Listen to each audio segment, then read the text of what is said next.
with This Your City, hosted by Harold Doucet. We're in the house this morning. We got David Jones in here filming, and Councilman Stephen Mosley couldn't leave out. And we want to send a shout out to our radio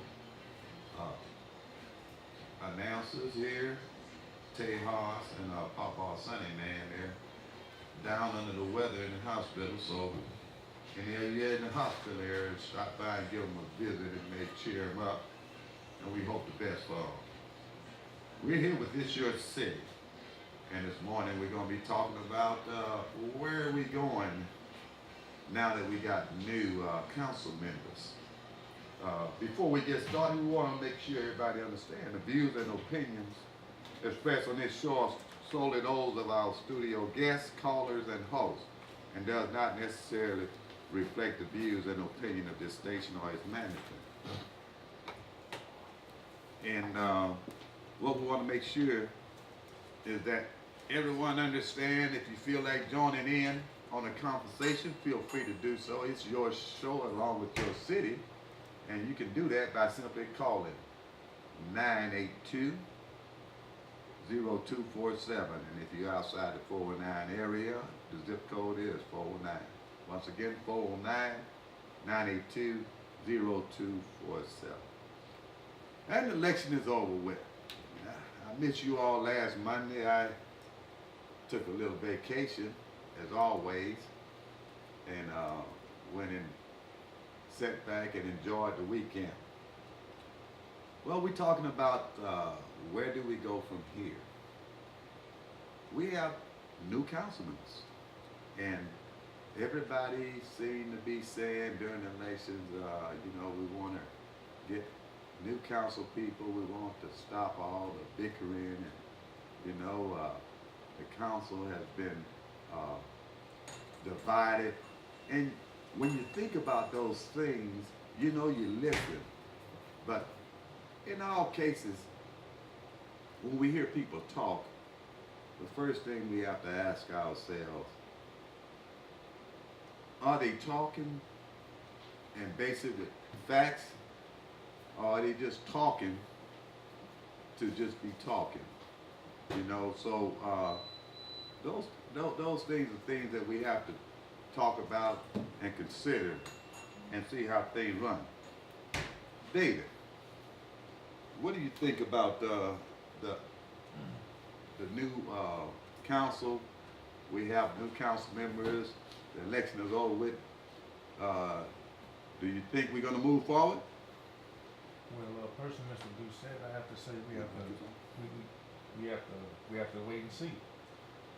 It's personally kind of hard to tell, and we basically have to see what they do. I'm going to go ahead and give them a chance and see how they come up. They had some that I would like to see in office, and some that won that I like to see, and some that lost. So basically, we're giving all the new council members and potential new council members a fair chance. I don't want to say that I just have to wait and see.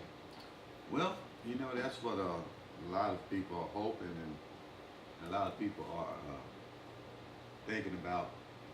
Haven't had the opportunity to be one of a new council member coming on the council.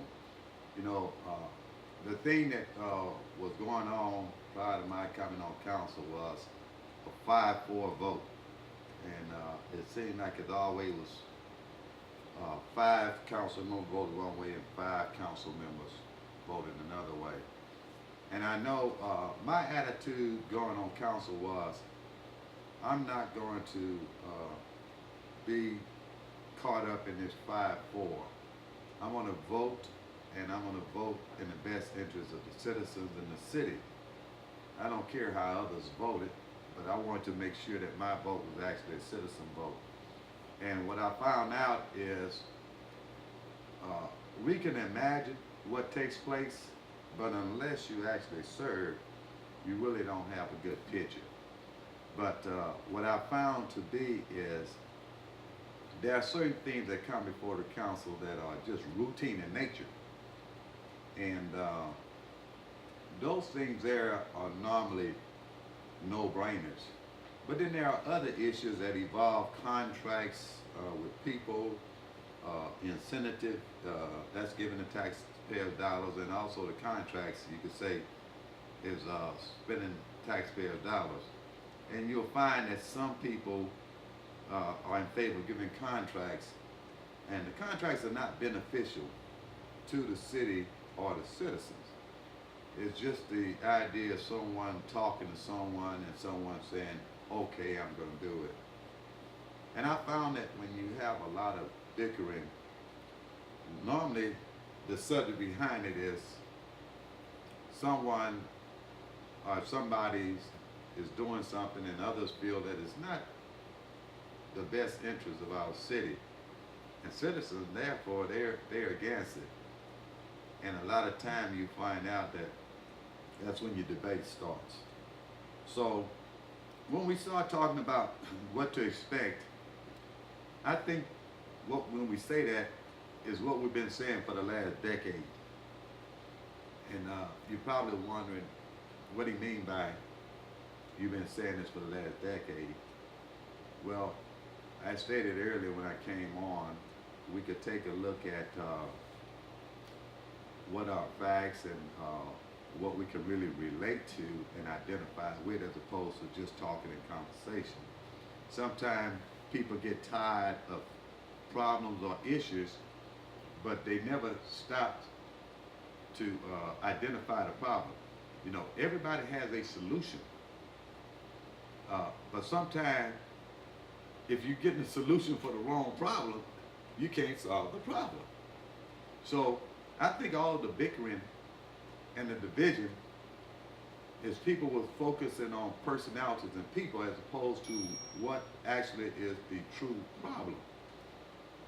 So I'm going to give a little food for thought for everybody to think about. If people saying the bickering is because of the different personalities of the people on council, let me throw this out to you. Let's say the last decade, last 10 years, we know that council members can serve 9 years. Now, we know that they can serve 9 years.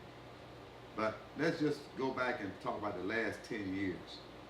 Knowing that it's 9 council members per seat, that's to include the mayor.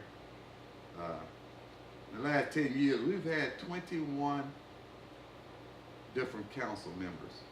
And if we consider the results in the runoff, there's possibly going to be 22 different council members. So in the last 10 years, we've had 22 different people to serve. And in the last 10 years, you can look at the city and the city has been the same. So actually, we changed people each time. But did we solve the problem? Last 10 years, once again, we've had 22 and possibly 21 and possibly 22 people to serve on council. But yet and all, the streets are still bad, leaking, and the unemployment rate has steadily risen. So, what's changing people? The solution? You got to ask yourself. I know it sounded good by changing council members. I heard some people say, change them all. Well, guess what? We've been doing it for the last 10 years. We've been getting new people on council nearly almost every election. But our problems here in the city still remain the same. So, did we really identify what was our problem? Or were we just getting a solution to what we thought was the problem? Well, let's talk about our city government and where we're going to look to see if there's going to be an improvement. Having served on council and understanding the city government, in order to find your solution, in order to determine what is actually the problem, you have to first know your type of government. And as I stated numerous times here in Port Arthur, the majority of the citizens, two things that I can assure you is correct about citizens of Port Arthur. One, they haven't an idea on what type of government they have here in the city of Port Arthur, because they're not abreast to the different type of government, one, and two, they ain't gonna vote. So when we're talking about problems, we gotta take a look at how can you identify a problem if you really don't know what to look for. And I think that is the problem here in our city. Why are we all asking what you think is going to happen? You think we're going to move forward? Well, we got new people in, we ought to move forward. Well, that'll stop the bickering. Well, was bickering the problem? Was new people needing to be on council the problem? Well, council members don't fix streets. Council members don't fix water lines. Let's take a look at our government, and we'll talk about our government, and then you can sort of get to whereby you can start focusing on these particular things that you get today, and you will be able to determine whether the city is going to go forward or not. I can tell you that I will be able to determine whether we're going to go forward or not within 6 months. But that's based on my knowledge of what to look for and what to expect. First of all, in order for us to move as a city, the city has got to operate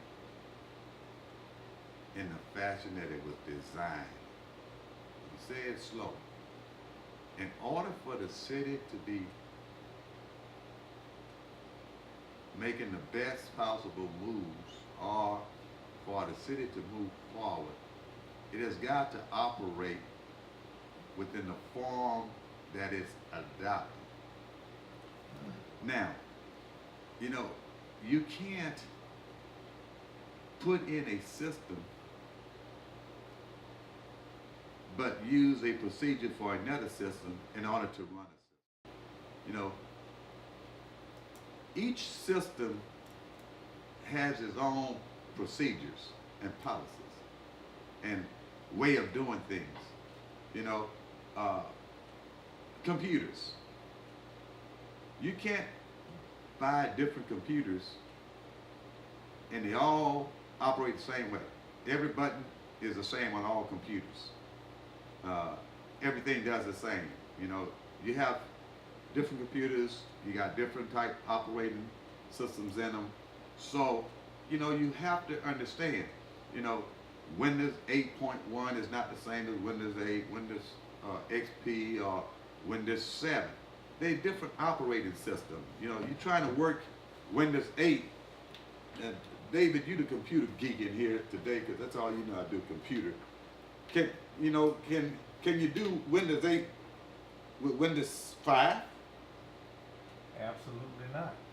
Each Windows operating system has a different set of things they can do, different set of operating procedures, and it's just specific to each operating system. So no, some of them are compatible, some of them not. Okay, now we get to see where we're heading now. Well, government works the same way. There are several forms of government. Each city selects the type of form of government it chooses to operate under, and once you choose that form of government, and it's elected by is voted on by the citizens, it's placed in a charter, and the charter is like the operating system itself. So that is how the city of Port Arthur is going to work under this operating system. Now, the operating system here in the city of Port Arthur, I've mentioned in previous shows, we have what we call home rule. Home rule is that simply your cities are run by the governing authority for which they choose. And here in the city of Port Arthur, choosing to be home rule, the city had options there. They could be a city that had a mayor council form of government, or a city that has a council manager form of government. Now, in order to operate like in the computer system, you have to operate your system in which it was designed. So, in a mayor council form of government, the mayor is a everyday person and is paid a large salary, but the mayor overrules the council, and the mayor is the deciding authority within the government. And you can select the council manager form of government. In the council manager form of government, the manager then becomes the key player in running the city day to day. Every city employee works for him, except the four appointed peoples: municipal judge, city secretary, city attorney, and himself. But everybody else works for him. They are hired by him, they are fired by him. He is the authority when it comes to the day-to-day operation of the city. He runs the city. He directs the staff. Council and the mayor has no administrative powers in the day-to-day operation of the city, and neither do they have any administrative duties.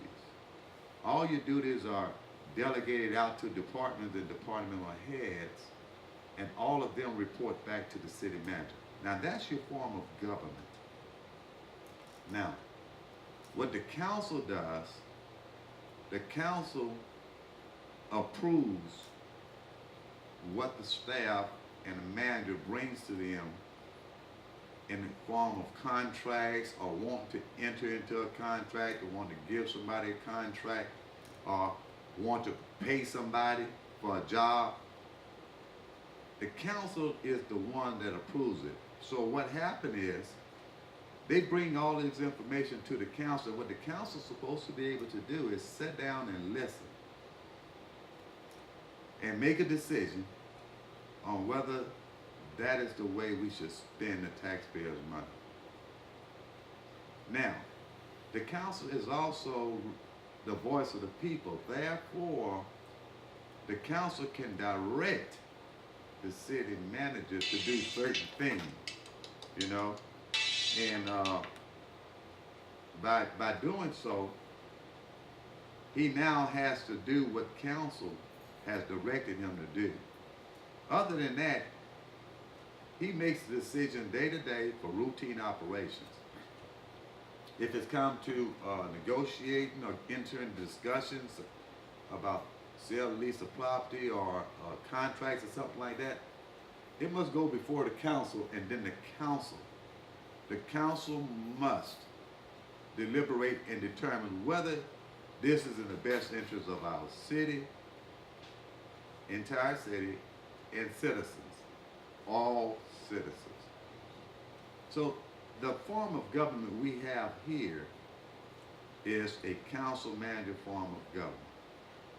If we try to make it a mayor council form of government in which the mayor directs people to do things, or the mayor get involved with the daily routine operating of the city, now you have a different operating system trying to operate within a different system.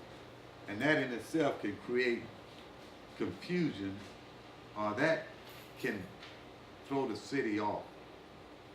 So what we have, our form of government. Now, what has been a problem in Port Arthur in the last 10 years?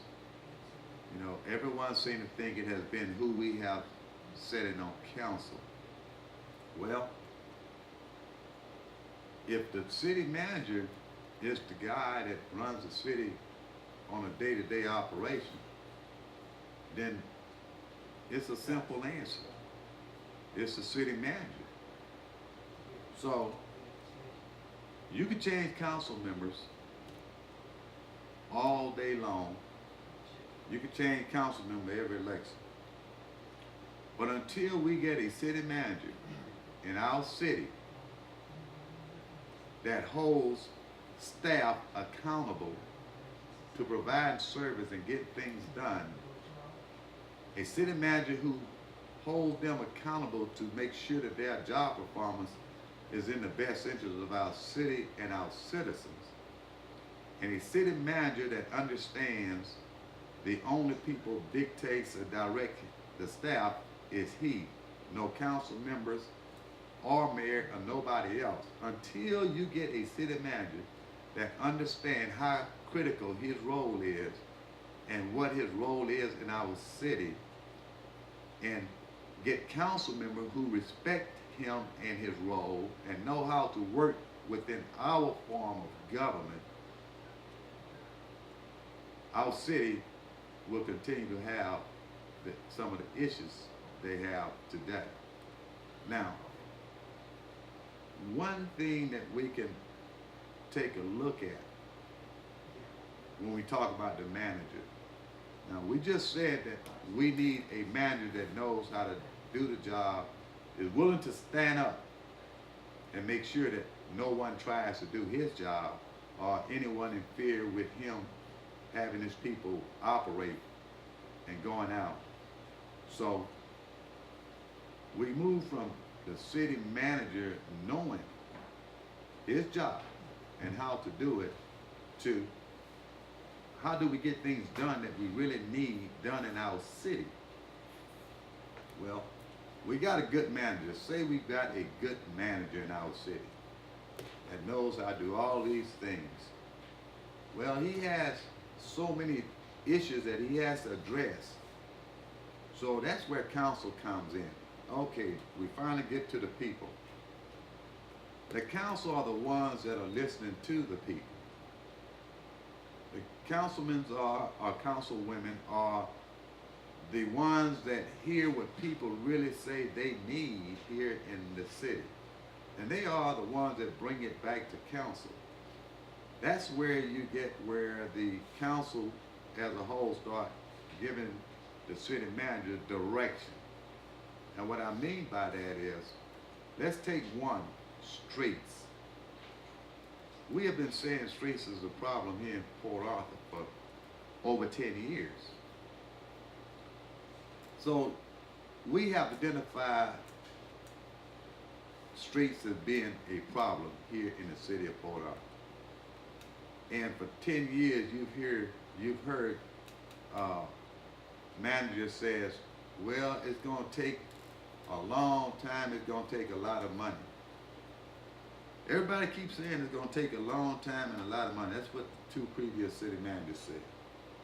It's going to take a lot of money and it's going to take a long time because they didn't get that way over there. We understand it. So the question is, when are you going to start though? So we identify streets as a major issue here in Port Arthur. But when are you going to start fixing streets? Under our form of government, in order to do that, it's a simple process. When a manager tells the council it's going to take a lot of money and it's going to take a long time, then the council directs the city manager. Go out, find us funding. We want funding for $50 million. You tell us how we could get $50 million. Whether it's bond, whether it's loan, whether it's leveraging money. But that's the city manager and his staff job, is to go and explore what options they have to obtain. Once they have done that, the next directive you give him is you have 60 days to come back to us with one, funding option. Two, we want a plan where you have a plan where you're going to fix these streets. And if the plan is a 10-year plan, at least it's a plan. And when is it starting? It's starting within the immediate future. Within the immediate time frame. So now we're talking about getting money and know how we're going to spend it. And maybe for the next 10 years. So from that point on, instead of people saying, we need street fixed, every year they will be steady seeing street being fixed. They'll steady see streets being fixed. Constantly. And you're constantly putting money into it. And you're not putting no $2 million. You can't put $2 million into streets and expect to do any good. Because the number of streets you fix that year for $2 million, I can guarantee you will have more streets that has gotten bad where they need repair within that year. So if you fix 5, I guarantee you're going to have more than 5 that goes on your list that going to need repair. So you have to have a council that realizes this is what we want to be done. City manager, this is your job. And within 60 days, we want you back before us and you tell us what are our options to get this money. Because it's going to take their approval. But if that's what the city and the citizens need, then they should be prepared to approve it. That is what we should be doing. If we know that that is a priority. Also the same with water lines. You know, identify the water lines. Identify the greatest area that's most affected. Find funding. Bring us money where we can get funded. A lot of these things we're fixing are like a double-edged sword. Streets. If you fix streets, then citizens gonna be happy because they're not tearing up their vehicles, driving along these streets, and they don't have to drive on these bad streets in order to get to their homes. Okay. If you're talking about water lines, now we're talking about the other side of the sword. If we fix the water lines, we're not only spending money, but we're saving money. When you look at the fact that you're losing over 60% of your water that you treat, if you look at the cost of chemicals to treat this water, the number of man hours spent by people who are at the water treatment plant, and the water that you are buying in order to treat, and the cost to deliver it, you're going to find out that if you fix water lines will pay for itself in the long run. It's like spending money in order to save money. And the money you save can pay. So if you want to know if your city is going to move with the new council, we have to first see if the council understand their responsibility to us, the citizens, to tell the manager, you will find funding, options. There should be more than just one method that he brings back to this funding. And bring us a plan in 60 days. You know, you don't wait 6 months, 4 months. No, it's a task. They need to work and do it. And they need to get back to you so that you can make a decision as a council. And once that decision is made, now let's go and execute it. So, whether we're going to move forward, I think it's not so much about who's on council. It's let's find out if the council is going to demand that the city manager find funding, get a plan, and come back to them. You know, the problem may be that we've had so many different council members in this period of time, that we lose continuity on the priorities and the way of doing business, and then we have some council members that are on council for the wrong reasons, you know, and we are, as citizens, got to blame ourselves for that. You know, council members should be there to ensure that our needs of our cities are addressed. You know, we have so many contracts that are good old boy contracts. A lot of the taxpayer dollars are not being spent on streets and water. They're being spent on giving contracts to people somebody know or agree to give a contract to. And why? I'm not sure why, and I don't want to say why, but I can tell you, I don't see no one doing something that's of no benefit to the citizens in the city unless it's a benefit to themselves. Because we, as elected officials, if we really care, we understand that the money that we authorize to be spent is not our money. But you have people who quick to say, let's do this, because it's not their money. Oh yeah, let's do a contract with them. Well, a lot of these contracts that we do are unnecessary. It's a waste of our taxpayer dollars. So we need to understand, will our new council take a look at contracts that benefit us as citizens and that benefit our city as a whole? Or are these council people going to just go to council, sit down, listen, and vote because other council members vote a certain way? If each individual has in their heart to do the right thing for the city and the citizens of Port Arthur, there will always be at least 7 individuals voting the same way. At least 7. 7 out of 9 will always vote right if they all care about our city and its citizens. So we talked about the manager being the key. So the problem that we really have to address is making sure that the next city manager we get is an individual who is strong and understand his role and won't allow council members to dictate to him what he should do. He should do his job. If he does his job, then it will benefit the city. We talked about the role of council.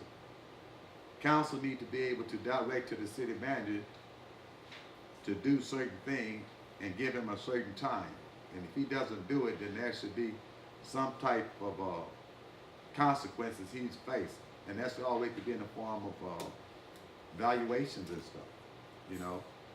But when you tell the city manager we need to hire a certain position because it's very key to our city and our citizens, serving our citizens, that should be done within 60 days. If it's not done, then, you know, we have a problem. We have a problem that needs to be addressed. So council need to understand when they give direction to the city manager, they don't give him direction and just say, okay, we told him to do it, but he ain't doing it. Well, if you're telling him to do it and he's not doing it, then I can assure you that the city is not going to move forward. I don't care who's on council. So from a citizen's standpoint, you need to make sure that you understand why our city is the way it is. It ain't because councilmen argue. Because if the city manager was a strong city manager and ran the city the way he should, then we wouldn't have all the bickering, because there wouldn't be all these deals being made behind closed doors, or we won't be having all these buddy contracts, or we won't be giving incentives to other people, because a strong city manager will make sure that our government is transparent. Oh, there go that word, transparent. That's another problem. Transparency. we will know if we're going to move forward because our government will become transparent. If our government is transparent, you as citizens can see and you can know what's happening or what's going to happen if it's transparent. And that's important because if our government was more transparent, more people will be knowledgeable of our form of government. More people will be knowledgeable of how much money that we are wasting on contracts that we should not have. How many studies we pay for studies and get the studies and put them on the shelf because we know what the study said we don't want to do because that's going to help us. And we don't want no help. So we're going to pay for this, put it on the shelf and let it get dust.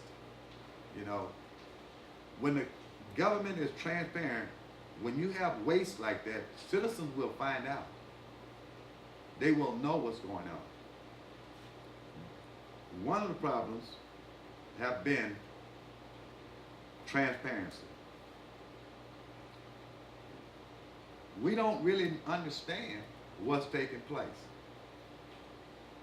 We really don't know what's going on. We are fed information as citizens, and also the council is fed information. Because the council has allowed transparency to not exist in our government, it has created them to operate in the dark also, because there are no transparency. I'll give you an example.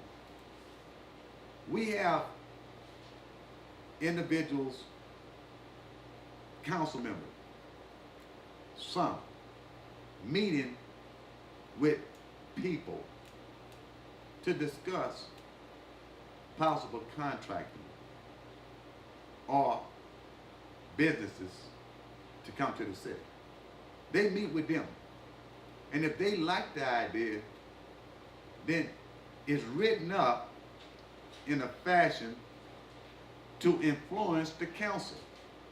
So when it's brought to the council, when the council read and look at what it has before them, everything looks good, looks great, because that's the way it's presented. Now, think about it. Everybody reacts to what is presented to them. If I tell you only what I want you to know, I basically get you to agree to what I want you to agree with. That's transparency. We don't have this in our government. Too many people are getting taxpayers' dollars and getting contracts in our city that does not come before the council. Now, why should the government work with transparency? Well, if it works with transparency, it stops the good old boy deals. It stops the people from getting contracts. A lot of the people that don't really understand the magnitude of it, or don't get the whole picture, what happened is, they now say, that wasn't such a great idea anyway. Well, let's go back to our form of government. Our form of government is a city manager runs the city on a day-to-day operation, routine. If someone wants a contract, the way our form of government is set up, they should put a request to appear before the full council and explain what they want from the city. Now, what happens when you do it that way? Not only does all of the council members get the true picture of what they want, now every council member has the opportunity to question that individual or that corporation, that company. Once the questioning starts, citizens who are observing the council meeting or people who review the video of the council meeting will also know exactly what this company wants or this corporation wants. They'll know exactly what they're asking of us. And they will then be able to decide whether that's a good thing or not themselves. So now, if council approves it and the majority of citizens saying that's not good for us, now the citizens can now evaluate the effectiveness of their representation in their council member. Also, they could call that council member and say, why did you vote for that? That's dumb. We have to be transparent. Because if we are transparent, you will eliminate the good old boy deals. There's too many of them done in our city. We need to get whereby our government is transparent. It's supposed to be transparent. But in order for it to be transparent, it has to operate the way it was designed. Meaning, day-to-day operation, a city manager runs it. If you want something from the city, you come before the full council. You don't go talk to the council member somebody told you to go talk to. Talk to the whole council. Because now citizens are also aware of what you want. And what we'll end up with. We'll end up with citizens knowing what's going on in our city. Citizens will be aware of how we're spending your taxpaying money.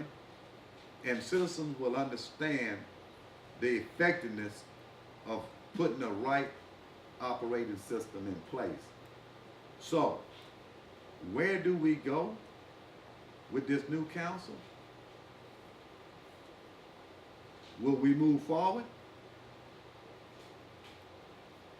Given the information you've received, you'll have to understand whether we will operate under our system that was designed by our charter, or whether we're going to continue to have certain council members undermine the whole council, whether we will continue to make deals in closed doors. The answer is not the council. If it was, we would have been broke the code years ago. Like I said, in the last decade, 21 and possibly 22 council members. Changing in 10 years, trust me, it's not the council. So what we need to actually do here, we need to take a look at our government, and within the next two months, you can observe how things are being done. It's not about council members. It's not about council members. It's about what's coming before council. Understanding how our system works. Understanding the importance of our system. The mayor is not a critical person in our form of government. Everyone needs to understand that. If you think our city is a reflection of the mayor, is not. In this case, when you have a mayor that wants to run the city, then it is a reflection. But when you have a mayor that wants to run the city, and your operating system is one that a manager runs the city, you have one operating system trying to operate another system. That is why our city is the way it is today. And unless you, the citizens, realize that that is a problem, you will continue to see the problem that we have in the city of Port Arthur for a long time to come. It's not about whether we change citizens or not. It's about whether we operate our system of government the way it was designed to operate and based on our charter. Our form of government states the manager is solely responsible for the daily routine operation of our city. It says the manager is the only one that directs staff and employees of the city. Our charter says that he is the only person that directs the staff. No other council member shall direct the staff but him. The state of Texas says that if you elect to have a home rule government whereby you have selected the council manager form of government, the state of Texas states that in this form of government, the mayor is a part-time, as the same as council members. The state of Texas says the mayor in this form of government shall have no more powers than council members. The state of Texas says that the mayor has no administrative duties. The state of Texas says this form of government, the mayor has no administrative powers.